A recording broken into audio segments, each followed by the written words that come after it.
కర్నూలు జిల్లా ఆదోని మండలం K Akhil Kumar son of K Nagendra మాది ఆదోని మండలం మంత్రికి గ్రామం.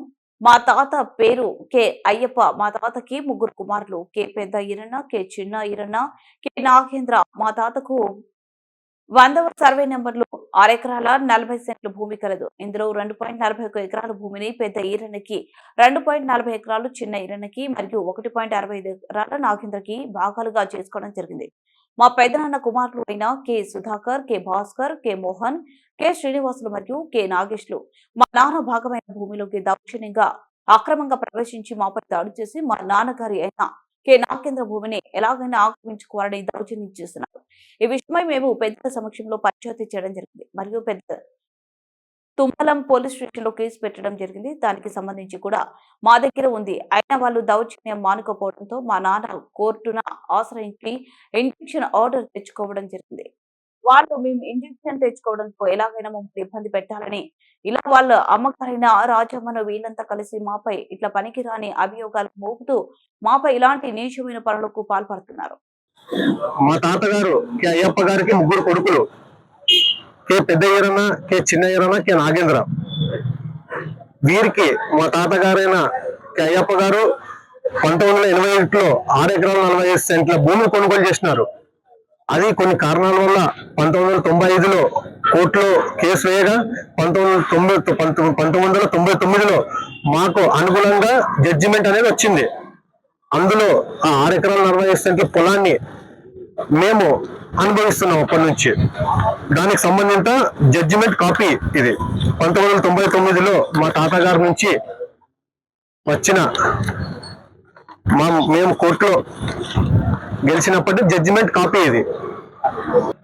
మా పెద్ద నాన్నగారికి ఆయన పెద్ద ఈరన్న గారికి 2 ఎకరాల 41 సెంట్లు, మా రెండో పెద్ద నాన్న చిన్న ఈరన్న గారికి 2 ఎకరాల 40 సెంట్లు, మా నాన్నగారైన కె నాగేంద్ర గారికి 1 ఎకరా 60 సెంట్ల భాగాలు పంచుకున్నారు. ఆ 1 ఎకరా 60 సెంట్ల భాగం పంచుకోగా అందులో మన రీసర్వే భాగంగా మా నాన్నగారికి 80 సెంట్ల భూమిని మా నాన్నగారి పేరు మీద చేయడం జరిగింది. మిగతా 80 సెంట్లను కొద్దిగా వంక ఇలాంటివి సాగు చేసుకోలేకపోవడంతో మా నాన్న ఆర్థిక స్తోమతల వల్ల సాగు చేసుకోలేకపోయాడు 1 ఎకరా 60 సెంట్లు.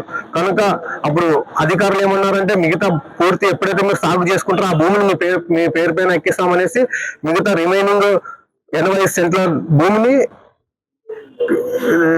మిగులు భూమి కిందగా పెట్టేసినారు రెవెన్యూ అధికారులు. అప్పటి నుంచి మేము ఏదైతే ఉందో ఆ పొలంలోకి మేము ఎప్పుడైనా మా పొలంలోకి మేము వెళ్తుంటే దుక్కి దున్నా ఇంకోటి చేసినా మా పెద్దనాన్న కొడుకులు అక్రమంగా చొరబడి మా పైన దాడులు చేసి ఇలాంటివన్నీ పాల్పడేవారు. చాలాసార్లు మా పైన దాడులు చేసినారు. మేము అందుకు పెద్ద తుమ్మలం పోలీస్ స్టేషన్ కూడా ఆశ్రయించినాం. ఫస్ట్ మొదట కుటుంబ పెద్దల సమక్షంలో, తర్వాత ఊరు పెద్దల సమక్షంలో చాలాసార్లు పంచాయతీలు చేసిన వాళ్ళ తీరు మారకపోవడంతో గత సంవత్సరం మేము మా నాన్నగారైన కె నాగేంద్ర గారు తరపున మేమందరం వెళ్ళి పోలీసు వారిని పెద్ద తుమ్మలం పోలీసు వారిని ఆశ్రయిస్తే వారిపై కేసు నమోదు చేయడం జరిగింది. దానికి సంబంధిత ఎఫ్ఐఆర్ కాపీ ఇది. అయినా వారు తీరు మారకపోవడంతో ఇంకా అయినా వాళ్ళు పొలంలోకి వస్తే దౌర్జన్యం చేయడము ఇలాంటివి చేస్తూనే ఉన్నారు. అయినా ఇంక ఇలా అయితే కుదరదు అనేసి మా నాన్నగారు ఆఖరికి కోర్టు వారిని ఆశ్రయించడం జరిగింది. అప్పుడు గౌరవ కోర్టు వారు మా నాన్నగారికి ఫేవర్ గా ఇంజక్షన్ ఆర్డర్ ఇవ్వడం జరిగింది గత ఒక 10 రోజుల కిందట. ఇది ఏదైతే ఇంజక్షన్ ఆర్డర్ కాపీ ఇది మా నాన్నగారికి అనుగుణంగా ఏదైతే ఇంజక్షన్ ఆర్డర్ రావడంతో వాళ్ళు ఇంకా వీళ్ళని లీగల్ గా ఎటువంటిది చేయలేము అనేసి తెలిసి వాళ్ళకు ఇలాగా మా పైన ఇట్లా మమ్మల్ని బ్లేమ్ చేయడానికి ఇలాగా మా గౌరవం మర్యాదల్ని ఇలా తీసేస్తే వీళ్ళు ఎప్పటికైనా కానీ లొంగుతారు, వాళ్ళ భూమిని వాళ్ళు వదిలేసి వెళ్ళిపోతారు అనే దురుద్దేశంతో ఇలాంటి నీచమైన పనులకు ఒడిగడుతూ ఇలాంటి మాపై సంబంధం లేకుండా వాళ్ళు అత్యాశతో ఇలాంటి నీచమైన పనులకు ఒడిగడుతున్నారు. కావున ఎలాగైనా మీడియా సోదరులకి, మీడియా వాళ్ళకి అందరికీ నేను ఆనబుల్ రిక్వెస్ట్ గా చెప్తున్నది ఒకటి, ఇలాంటి వారిని ప్రోత్సహించొద్దండి. ఇది ఆల్రెడీ కోర్టులో ఉంది, ఇట్లా మా తరఫున ఇంజక్షన్ ఆర్డర్ వచ్చింది ఆల్రెడీ. ఇలాంటి వాటిని మీడియా వాళ్ళు సహాయం తీసుకొని వాళ్ళు ఇంకా రెచ్చబోతున్నారు. ఇలాంటి వాళ్ళని ఇంకోసారి మీరు ప్రోత్సహించకుండా ఉంటారని మనవి చేస్తున్నాను. నా పేరు అఖిల్ కుమార్ సన్ ఆఫ్ నాగేంద్ర. మాది ఆదోని మండలం మాంత్రికి గ్రామం. నిన్న సోమవారం ఏదైతే మీడియాలో కథనం ప్రచురమైందో, ఇది బోరు బావిని ధ్వంసం చేసినారు, పంటను నష్టం చేసినారని 100 సర్వే నంబర్లో గల భూమికి సంబంధించిన అదేదైతే కథనం ఉందో దానికి కౌంటర్ ఇవ్వడం జరుగుతుంది. అది ఆ రోజు వాళ్ళు నిన్న చెప్తున్నారు అది పత్తి పంట అని. అది పత్తి పంట కాదు, అదొక పిచ్చి గడ్డి మొక్కలు ఉన్నాయి అక్కడ. అది గత 2 సంవత్సరాలుగా బీడు భూమిగా ఉంది. ఇప్పటికీ ఈ రోజు ఇప్పటికి కూడా అది బీడు భూమిగానే ఉంది. అక్కడ ఎటువంటి పంట సాగు లేదు.